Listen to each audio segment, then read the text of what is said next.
Hi, everybody. Welcome to English Digest. I'm Tom. Hi, I'm Stephanie. It's our News Watch unit for today, and we've got a couple of news stories. One is something that you might relate to because it's happening right here in Taiwan, and it has to do with 7-Eleven. And 7-Elevens, of course, are everywhere. And then the other news story, we're going to Africa, and we're going to Uganda there. There's something called social media tax, which, is kind of controversial, and you never know. They might introduce such a tax here in Taiwan someday. I hope not. Because it affects free speech. It affects the amount that people can say. They can't express their opinions if they don't have enough money to get online and use some of those social media platforms, as we call them. So we'll talk about that and some of the pros and cons. I think it's really fascinating that 7-Eleven is going to open a gym. That's crazy. Yep, there's a gym opening up at a 7-Eleven near Xingtian Temple, the Xingtian Temple MRT station, which I assume is near Xingtian Temple in Taipei. But we'll talk about those details as we get into our subject for today. So let's begin our lesson right now by reading through the content. Please listen carefully.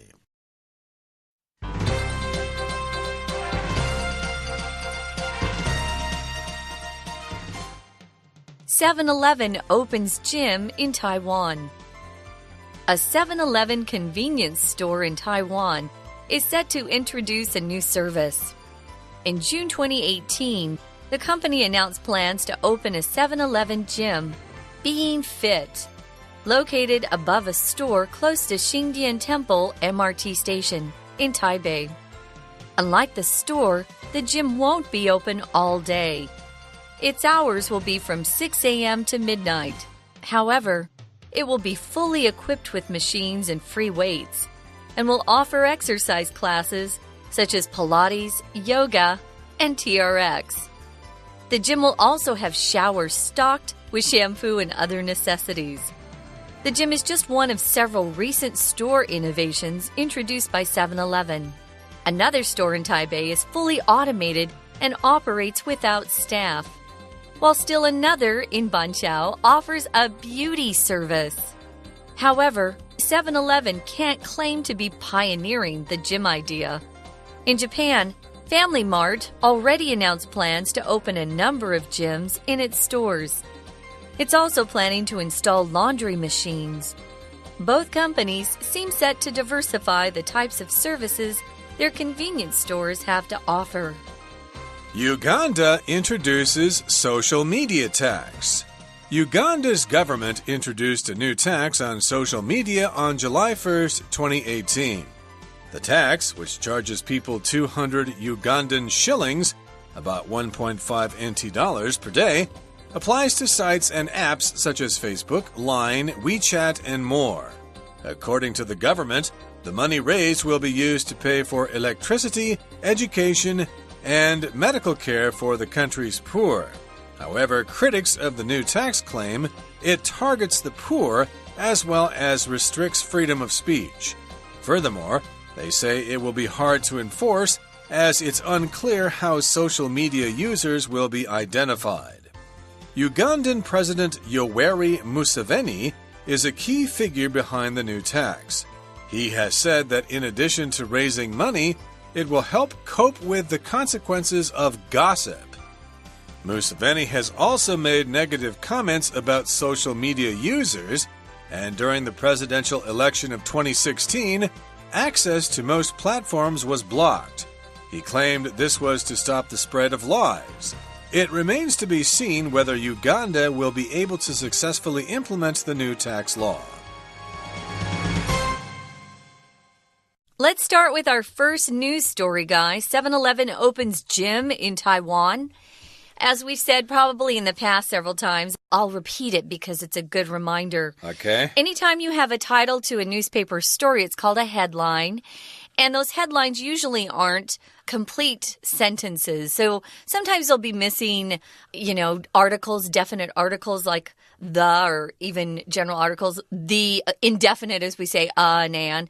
This one's missing an gym because gym is countable. So remember that gym is not non-count. It's just because this is a headline that we're not serious about making it a complete sentence because space is tight in a newspaper. It used to be. Now we're all publishing online and it doesn't matter. But in the good old days when we had printer presses, we didn't have a lot of space. So they would drop words that weren't essential. I'm very sure our dear students will understand this because Chinese newspapers are the same. The headlines are very compact. And, of course, as a foreigner studying Chinese, I probably could never really understand what the news story is about unless I actually read the article. Then I can go back to the headline and figure out, oh, that's what they mean there. I think the headlines on in Chinese papers are hard. Yeah. Because I'll understand every character and I still don't know what they're saying. Right. It's the same idea. It's kind of simplifying the contents of the article. So here we go. The headline for the first story is 7-Eleven opens gym in Taiwan. We could say that 7-Eleven has opened a gym in its convenience stores here in Taiwan. Now, a 7-Eleven convenience store in Taiwan is set to introduce a new service. And here we're calling this a convenience store. I could understand why people would want to call this a convenient store. We don't call it that. Convenience just refers to any situation in which things are made easy and they are made convenient, but we do use the word convenience when we talk about these stores. We could say convenience stores are very convenient to go to. Yeah, it could be that it's really close by, it's handy. That's why we say something's convenient.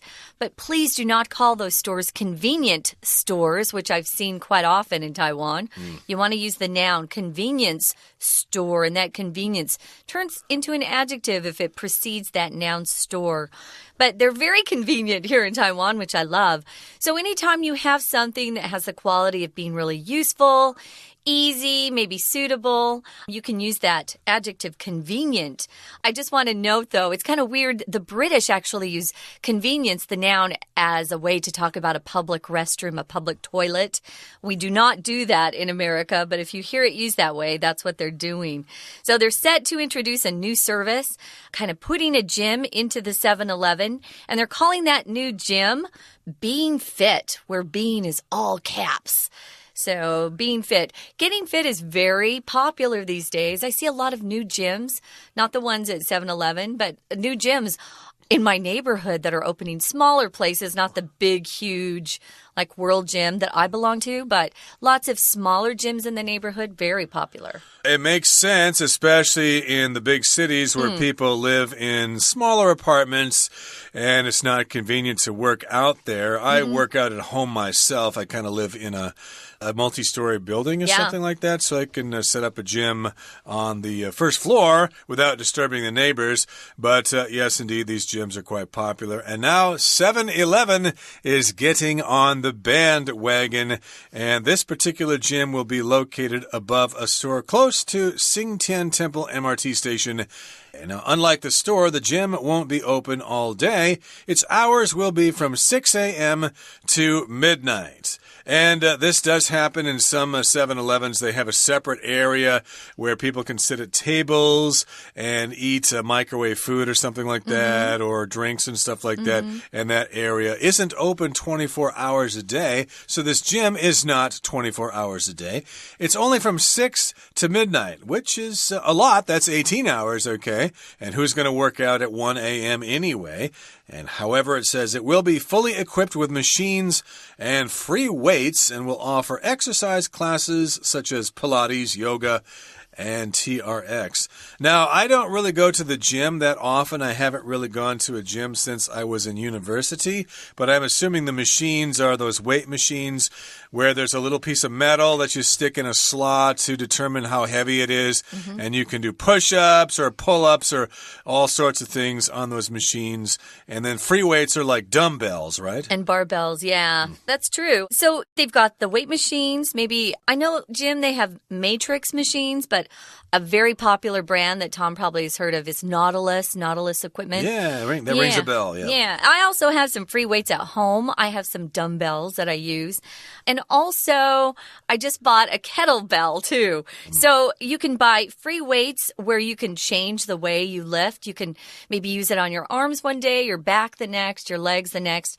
But those weight machines, you can't really adjust those very much except for how much you're lifting, whether you're using your arms or your legs. So the gym will also have showers. Woohoo! So you can go and sweat to your heart's content and then take a shower. It says the showers are stocked with shampoo and other necessities.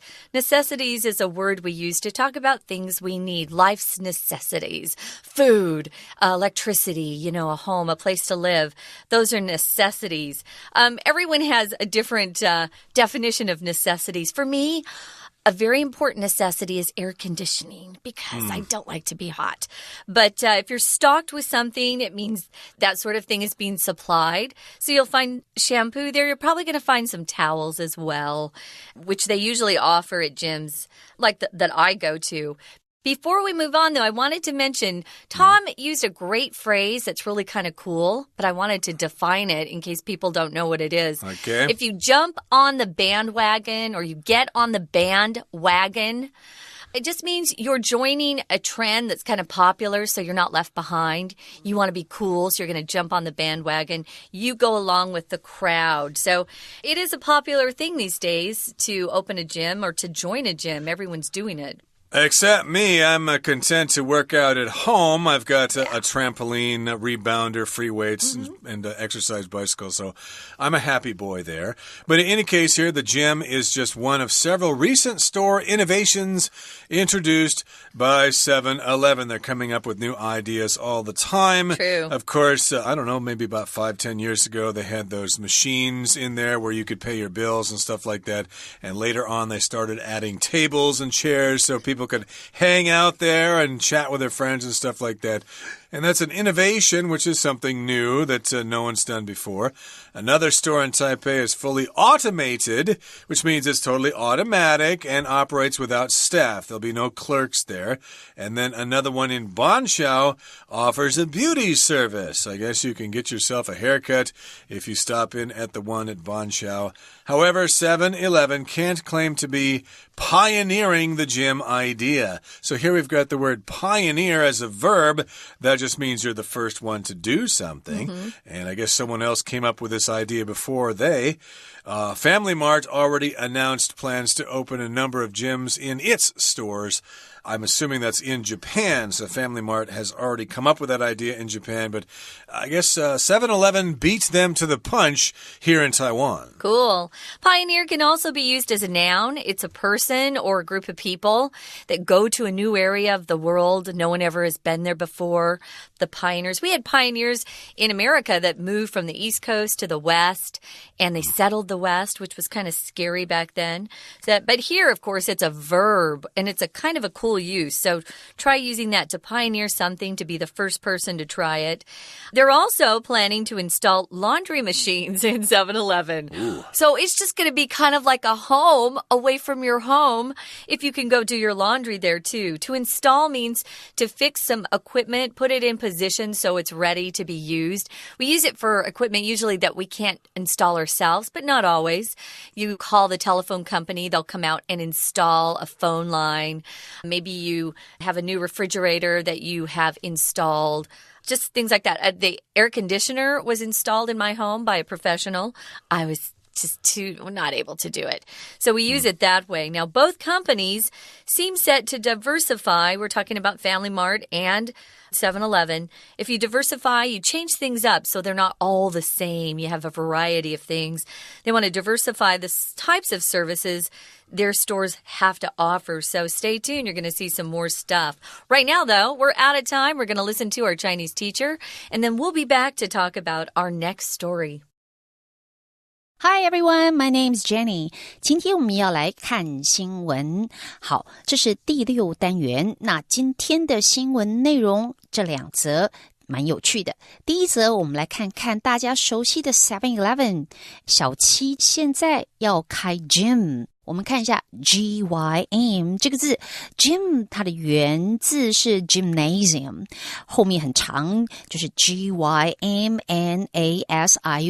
但是我们知道英文里面这种例子很多越长的字不好念的字把它简化所以只要前面3个字母gym gym 那我们看 7-Eleven 它要开健身房了首先他就说原来啊真的他就要推出这种新的服务而且时间是2018年的6月好我们来看这个地方有一个片语哦 A 7-Eleven convenience store in Taiwan is set to 这个 is set to 当我们讲一件事情打算即将要你可以用 be 动词然后 set 再加 to 再加不定词好所以我们知道这个地方意思就等于 is about to它即将要推出这样的服务好我们来看地点在哪里就在行天宫这个捷运站这边的 7-Eleven 它就在楼上开了一家健身房好那我们说这个店哦它开放的时间呢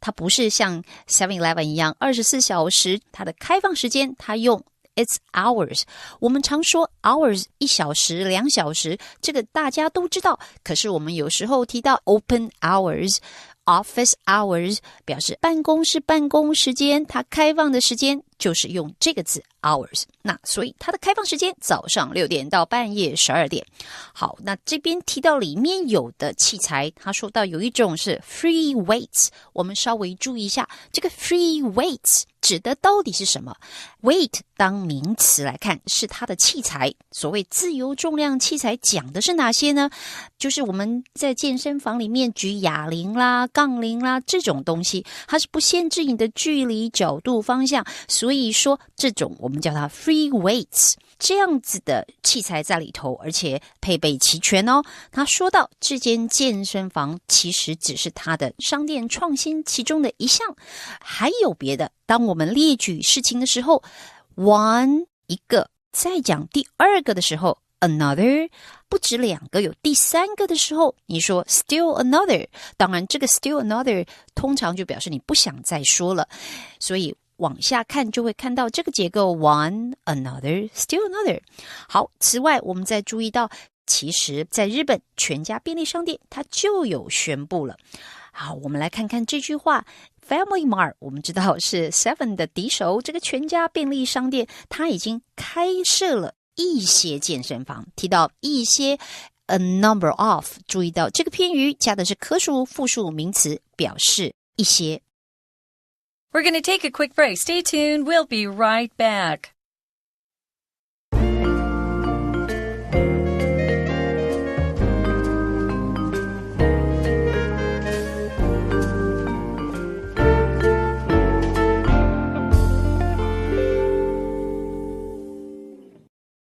Okay, let's talk about our next news story. We're going to Africa and the country of Uganda.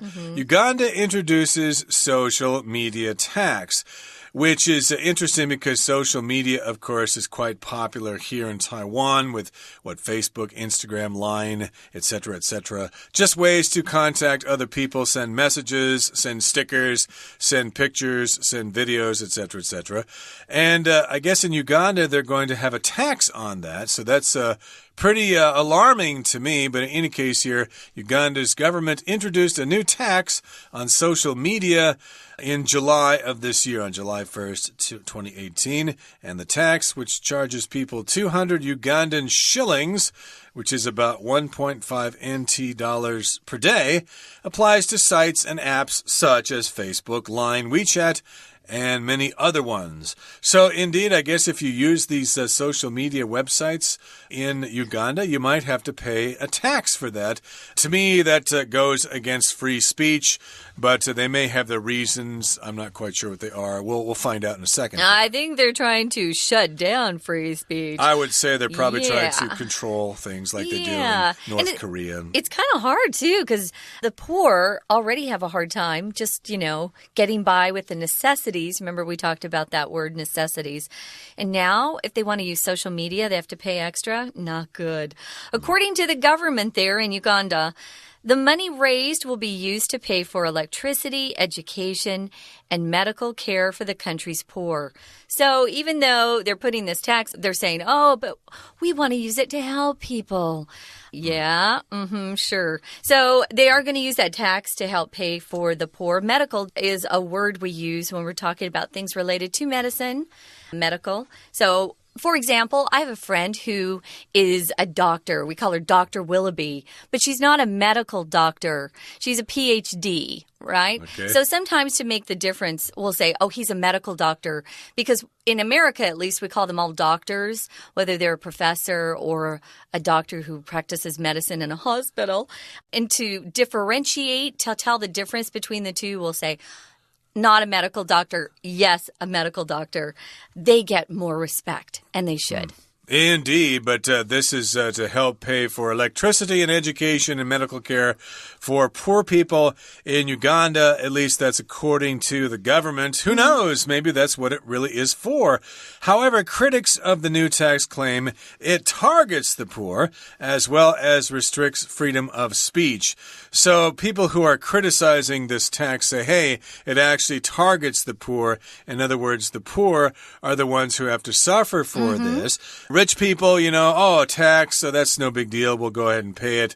It's petty cash, no big deal. But if you're poor in Uganda, that may be a fairly large part of your paycheck. Could be. To pay that check. So it targets the poor, at least according to some critics. Furthermore, or in addition, they say it will be hard to enforce as it's unclear how social media users will be identified. So yes, how can you tell which sites people are going to? So, of course, when we talk about laws, we talk about enforcing them.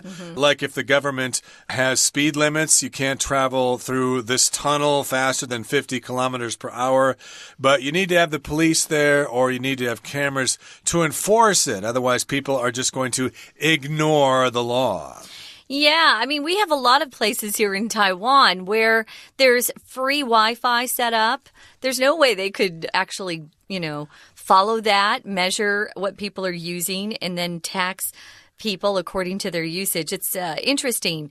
So if you identify something, you establish who they are, you indicate who they are.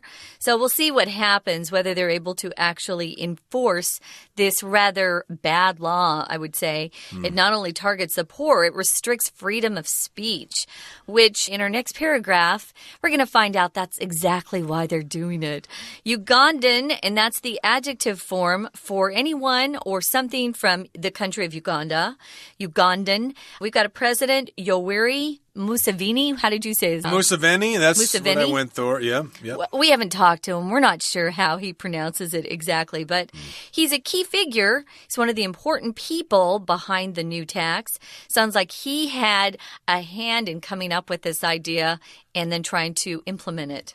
Exactly. Okay, so that was his idea, and he has said that in addition to raising money, it will help cope with the consequences of gossip. So yes, he says, yes, this tax is to help raise money to pay for education, electricity, stuff like that.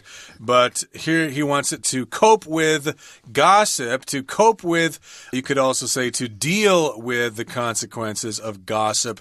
Gossip means people are spreading information that really isn't confirmed. You'll probably hear gossip at school among your friends or gossip at the office. But again, gossip is just information that people are passing around, and it hasn't been confirmed yet. We use the term fake news in America, which is very popular these days. But gossip's a little different. I think gossip applies more to just people, who's going out with whom, who divorced, who, all these sorts of things about people. But if it's about the government or policies, it's more like fake news. But they want to control what people are saying in the country, and so they've come up with this idea. Museveni has also made negative comments about social media users. He doesn't like them.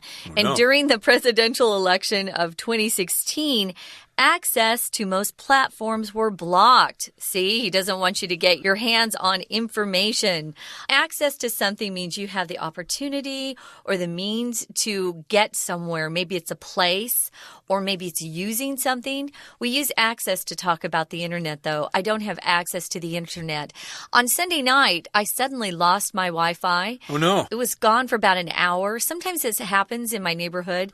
They'll work on streets and hit something, but I had no access for an hour. What do you do? You probably feel naked without internet access. If there's no signal, what do you do? My goodness, you might actually have to watch TV or read a newspaper. Who wants to do that? But those platforms were blocked. He claimed this was to stop the spread of lies.